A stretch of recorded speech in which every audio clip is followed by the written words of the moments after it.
Vem comigo que você vai aprender tudo sobre NIC1. Seu exame deu NIC1 ou lesão de baixo grau? Calma, não se apavora.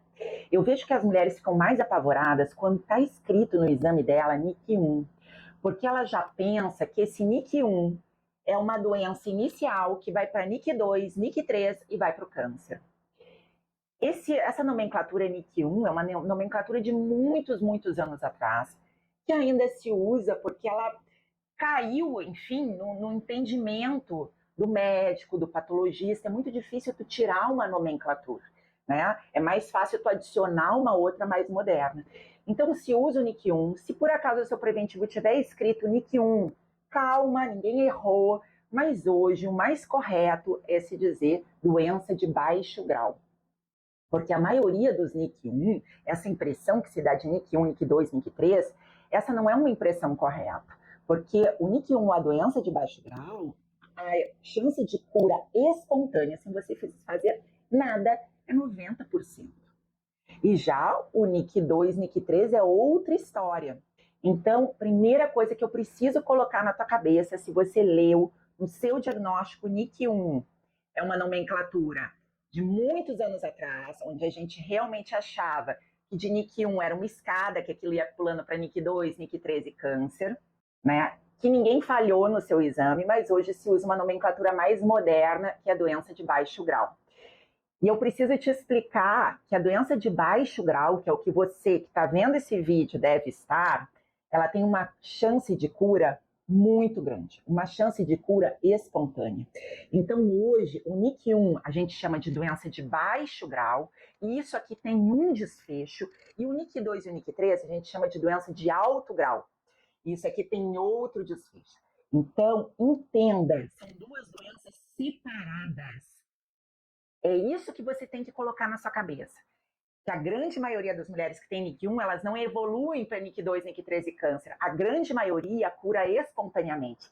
E essa nomenclatura que veio para classificar como baixo grau e alto grau, ela veio exatamente para dizer para os ginecologistas, para os outros médicos e para os pacientes que isso são doenças separadas. São duas doenças produzidas por HPV, mas você precisa enxergar essas doenças como doenças separadas. O baixo grau e o alto grau. Então você deve estar se perguntando por que a sua médica viu um baixo grau no seu preventivo e por muitas vezes pediu a colposcopia. Você pode, inclusive, repetir esse preventivo. Pelas diretrizes do Ministério da Saúde, se repete esse preventivo em 6 meses, ok? Mas, atualmente, a maioria dos médicos vê uma lesão de baixo grau no preventivo e solicitam a colposcopia, e eu vou te explicar por quê. De todos os baixos graus, a grande maioria das mulheres curam espontaneamente. Então, a gente tem que pensar o quê? Nas pacientes que não curam, nas pacientes que estão com baixo grau persistente. E esses pacientes que têm baixo grau, aí no seu preventivo, até um quarto delas tem alto grau junto. E você vai se perguntar assim, agora eu não entendi nada. A maioria do baixo grau cura, mas você está dizendo se eu tenho um preventivo com baixo grau, um quarto das vezes eu posso ter alto grau também? Sim, como se você tivesse duas doenças no seu mesmo colo. A questão é antes disso.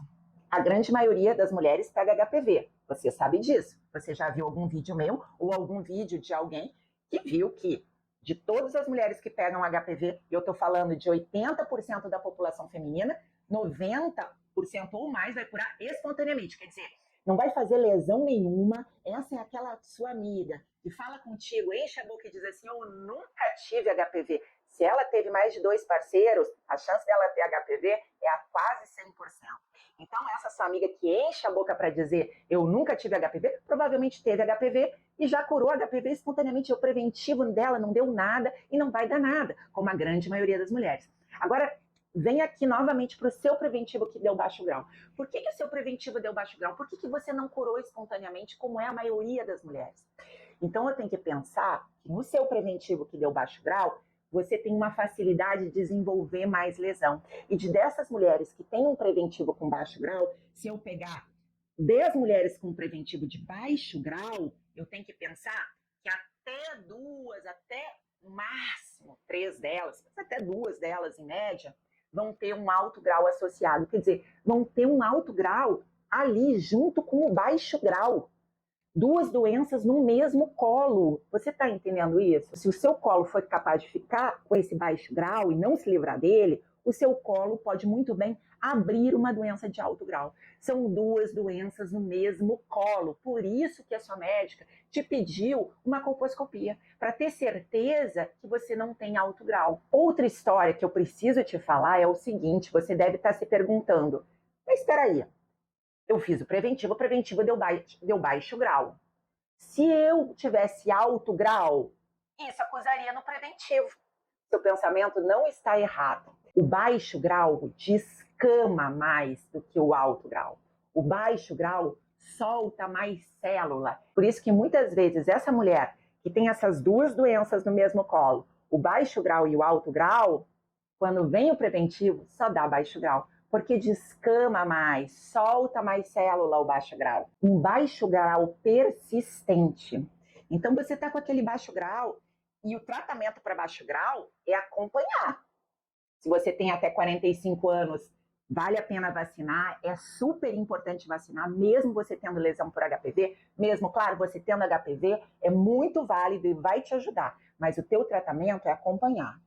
Não tem remédio, não tem pomadinha, certo? Você tem que saber, coloca na sua cabeça que a gente não tem remédio para vírus. Olha o que o Covid fez. Todo mundo atrás de remédio, de cloroquina, não tem remédio para vírus, ok? Então, o seu tratamento aqui, até os 45, é vacinar, acompanhar, para ver se melhora a sua imunidade aí e o seu corpo começa a bater nesse vírus, bater nessa lesão e se livrar dessa lesão. O seu corpo tem média até 2 anos para se livrar dessa lesão. Entende? Se o seu organismo não bate no vírus como deve bater, não bate na doença de baixo grau como deve bater, a gente tem que pensar porque você que está assistindo esse vídeo não curou esse baixo grau. E daí nós temos que pensar mais. Se você não curou esse baixo grau, se o vírus está aí e a sua imunidade não bateu nele como deve bater, eu posso dizer que você tem uma chance de abrir, dentro desse baixo grau, abrir um alto grau, abrir uma outra doença. Por quê? Porque a sua imunidade não bate numa doença leve. Será que ela vai bater numa doença pesada? Estamos em baixo grau, alto grau, doenças diferentes. Você pode ter duas doenças no mesmo colo, mas se você tiver um baixo grau persistente, você pode ter uma evolução dessa doença. Certo? Outra coisa que me perguntam muito é sobre o tratamento de baixo grau. E aqui, novamente, eu vou te falar. Não tem pomada, não tem remédio. O que tem é vacina. O que tem é vacina se você tiver até 45 anos e o teu sistema imune em cima dessa lesão. Eu dependo do teu sistema imune. Você deve estar se perguntando, poxa, mas o meu médico que me passou a colposcopia, ele passou pomada, ele passou remédio e às vezes passou até injeção de antibiótico. Ele está certo. Se ele viu no seu preventivo que tem inflamação, ele está passando isso não é para curar o teu vírus. Ele está passando isso para melhorar o teu colo, para deixar o teu colo mais saudável, para tirar esses outros agentes que é bactéria, que é protozoário, que são seres vivos que morrem com antibiótico, ok? Para ver se melhora o colo, arruma a casa, ajeita a casa, para ver se o vírus vai embora, se o teu sistema imune consegue bater no vírus numa casa mais organizada. E é para isso que o teu médico te trata. Ok? Agora, se a gente for falar só do HPV, só do vírus, bom, vacina. Vem fazer essa colposcopia comigo.